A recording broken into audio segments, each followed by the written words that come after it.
என்னங்க gardening relate பண்ணி வர வேர்ட்ஸ் அண்ட் சென்டென்சஸ் ஒரு வீடியோவா போடுங்க மேம் அப்படின்னு சொல்லி ஒரு சப்ஸ்கிரைபர் கேட்டிருந்தாங்க. அதுக்கு ரிலேட்டடா நான் சில வேர்ட்ஸ் எடுத்து வச்சு அதை சென்டென்சஸா ஃபார்ம் பண்ணி உங்ககிட்ட ஒண்ணா சொல்லிட்டே வருவேன் இங்கிலீஷ்ல. சரி, அதுக்கு என்ன அர்த்தம்ன்றதை நீங்க எனக்கு தமிழ்ல எக்ஸ்பிளைன் பண்ணணும். சொல்றீங்களா? சொல்றேன். அதுக்கு முன்னாடி hi friends, welcome to English அரட்டை.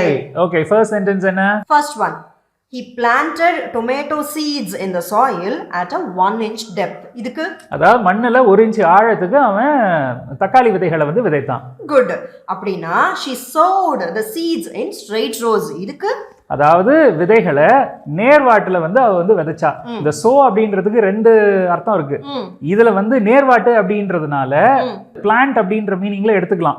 அதாவது விதைத்தல் அப்படின்ற மீனிங்ல வந்து எடுத்துக்கலாம்.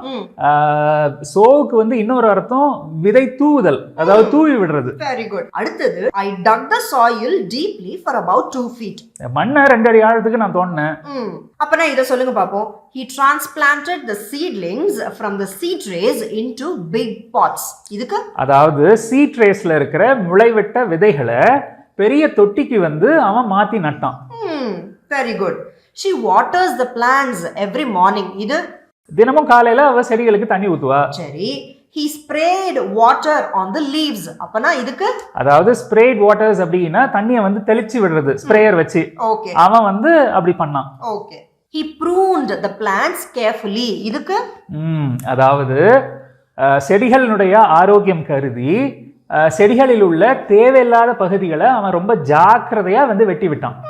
ஏன்னா ப்ரூனிங்னா அதான் meaning. Okay. He trimmed the hedge neatly. இதுக்கு என்ன அர்த்தம்? அதாவது ரொம்ப நேர்த்தியா புதர் வேலியை வந்து அவன் அழகுபடுத்தினான். அதாவது கட் பண்ணி ஷேப் பண்றது. Right.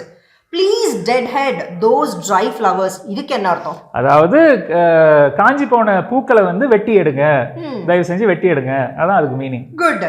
They weed the garden on Sundays. ஒவ்வொரு ஞாயிற்றுக்கிழமையும் அவங்க வந்து களை பிடுங்குவாங்க. அவங்க தோட்டத்தில் இருக்கிற களைகளை வந்து பிடுங்குவாங்க. குட்.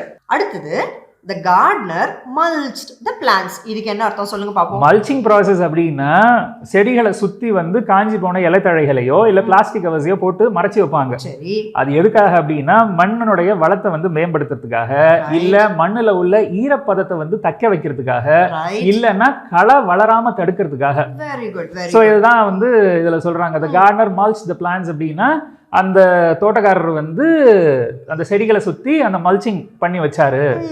குட். இத வந்து தழைக்கூளம்னு சொல்லலாம், இல்லனா மூடாக்குன்னு சொல்லலாம், இல்லனா பாதுகாப்பு நிலப்போர்வைன்னு சொல்லலாம். அதுதான். Very good, very good. அடுத்தது she harvested vegetables from the garden. harvested vegetables அப்படினா அறுவடை செஞ்சா, காய்கறிகளை வந்து அவ அறுவடை செஞ்சா கார்டன்ல இருந்து. fertilize the plants once a month. அதாவது மாசத்துக்கு ஒரு தடவை வந்து பிளான்ட்ஸுக்கு உரம் போடுங்க. Good. compost kitchen waste for the garden. இதுக்கு கிச்சன் வேஸ்ட் வந்து ஸ்டோர் பண்ணி கலெக்ட் பண்ணி வைங்க. இப்போ உதாரணத்துக்கு முட்டை ஓடு, வெங்காயத்தோல், இல்ல வந்து பழத்தினுடைய தோல், காய்கறி தோல், இதெல்லாத்தையும் நீங்க வந்து கலெக்ட் பண்ணி சேகரிச்சு வைங்க. எதுக்காக அப்படின்னா கார்டன்ல வந்து இயற்கை உரமா அதை போடுறதுக்காக கலெக்ட் பண்ணி வைங்க. ரைட். கடைசியா she staked the plant to support it. அதாவது பிளான்ட் வந்து துவண்டு கீழே விழாம இருக்கிறதுக்காக ஒரு கம்பு நட்டு அதோட கயிறு கட்டி வைப்பாங்க.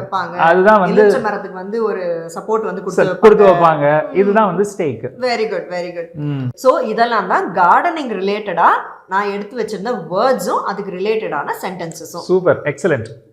இதே மாதிரி வேற ஒரு சுவாரஸ்யமான வீடியோல அடுத்து நம்ம நண்பர்களை சந்திப்போம். அது வரைக்கும் பை ஃப்ரெண்ட்ஸ்.